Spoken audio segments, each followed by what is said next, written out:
Investment summit যেটা হয়েছে সেখানে যে ইনভেস্টররা যারা আসছে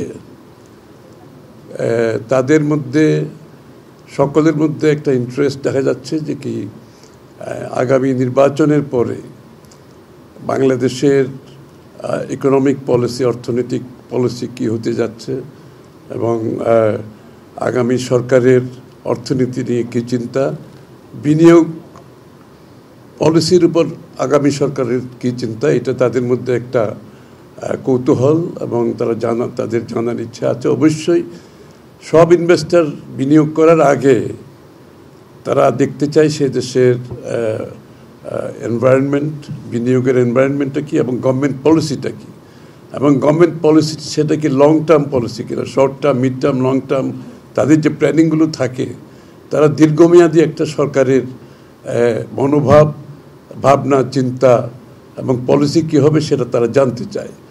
তো সেটাকে মাথায় রেখে তাদের মধ্যে আগামী নির্বাচনের পরবর্তী সরকার যারা আসবে তাদের কী চিন্তা, বিনিয়োগ নীতিমালা নিয়ে তাদের কী চিন্তা, সেটা তারা জানার আগ্রহ প্রকাশ করেছে।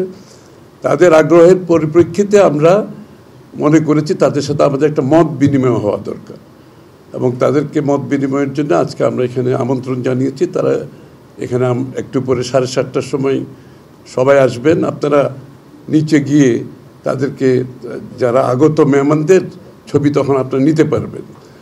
তো সবচেয়ে প্রয়োজনীয় বিষয় হচ্ছে যেটা আমাদের মাথায় রাখা দরকার, সেটা হচ্ছে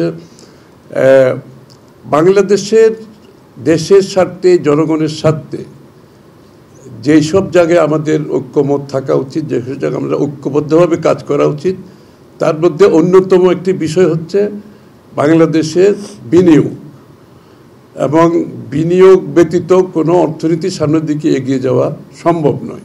সেটা দেশীয় বিনিয়োগ হোক অথবা বিদেশি বিনিয়োগ হোক।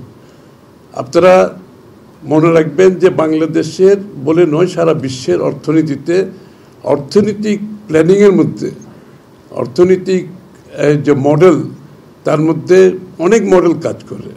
কোনো মডেলে আমরা দেখেছি টাকা ছাপিয়ে আপনার দেশ চালানো, আবার আরেকটা মডেল আছে ঋণ অথবা ঋণের টাকা ছাপিয়ে মাঝখানে দেশ চালানো, আরেকটা হচ্ছে বিনিয়োগের মাধ্যমে আপনার দেশের অর্থনীতিকে সামনের দিকে নিয়ে যাওয়া, যেটা হচ্ছে সবচেয়ে বেশি সাস্টেইনেবল। আপনি বিনিয়োগের মাধ্যমে যে অর্থনীতি এগিয়ে যাবে সেই অর্থনীতি সাস্টেইনেবল হয়। তো বিএনপি সবসময় থার্ড অপশন নিয়েছে যে বিনিয়োগের মাধ্যমে আপনার দেশের অর্থনীতিকে এগিয়ে নিয়ে যেতে হবে। সেই জন্য জিয়া রহমান সাহেবের পলিসির মধ্যে শুরুতেই ছিল, বিএনপির জন্মটাই ছিল অ্যাকচুয়ালি অর্থনৈতিক উন্নয়নের মূল ভাবনাটাই ছিল যে প্রাইভেট সেক্টর লেড গ্রোথ, অর্থাৎ প্রাইভেট সেক্টরের বিনিয়োগের মাধ্যমে দেশের অর্থনীতিকে এগিয়ে নিয়ে যাওয়া, এক্সপোর্ট লেড গ্রোথ, অর্থাৎ রপ্তানির মাধ্যমে যে বিশ্বের আমাদের রপ্তানি করে অর্থনীতিকে এগিয়ে নিয়ে যাওয়া, এবং উন্নয়নের রাজধানী মানে উৎপাদনের রাজনীতি, প্রোডাক্টিভিটি। এই তিনটা অপশনকে এগিয়ে নিয়ে যেতে হলে আপনাকে বিনিয়োগ ছাড়া কোনো আমাদের অল্টারনেটিভ নাই। এই জন্য বিএনপির পলিসির মধ্যে এটা একেবারে বিএনপির জন্ম থেকেই এই ধারণা নিয়ে কিন্তু আমাদের রাজনীতি, আমাদের অর্থনীতিকে সামনের দিকে এগিয়ে নিয়ে যাওয়ার জন্য। এই জন্য বিনিয়োগের স্বার্থে আমরা মনে করি দেশের সকলের একটা ঐক্যবদ্ধ প্রচেষ্টা থাকা উচিত। যে কারণে আমরা এই বিনিয়োগ সম্মেলনে আমরা যোগ দিয়েছি, আমরা পার্টিসিপেট করেছি এবং আমরা বিনিয়োগকারীদের সাথে বাংলাদেশে তাদেরকে আসার জন্য আমাদের পক্ষ থেকে অনুরোধ জানিয়েছি।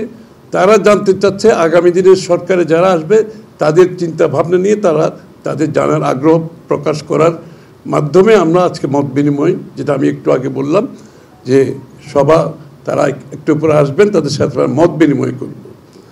তো বাংলাদেশের আগামীর উন্নয়নে বিএনপির বিগত দিনের যে অর্থনৈতিক কর্মসূচির মধ্যে আপনারা দেখবেন বাংলাদেশের অর্থনীতিতে বিনিয়োগের মাধ্যমে অর্থনীতিকে এগিয়ে নিয়ে যাওয়ার জন্য বিএনপির সেই নীতিমালা আমাদেরকে বিগত দিনে একটা রেজাল্ট দিয়েছে। এবং সেইখানে আপনারা যদি লক্ষ্য করেন, আমরা যখন ক্ষমতা থেকে চলে যাই আজ থেকে কত প্রায় 17-18 বছর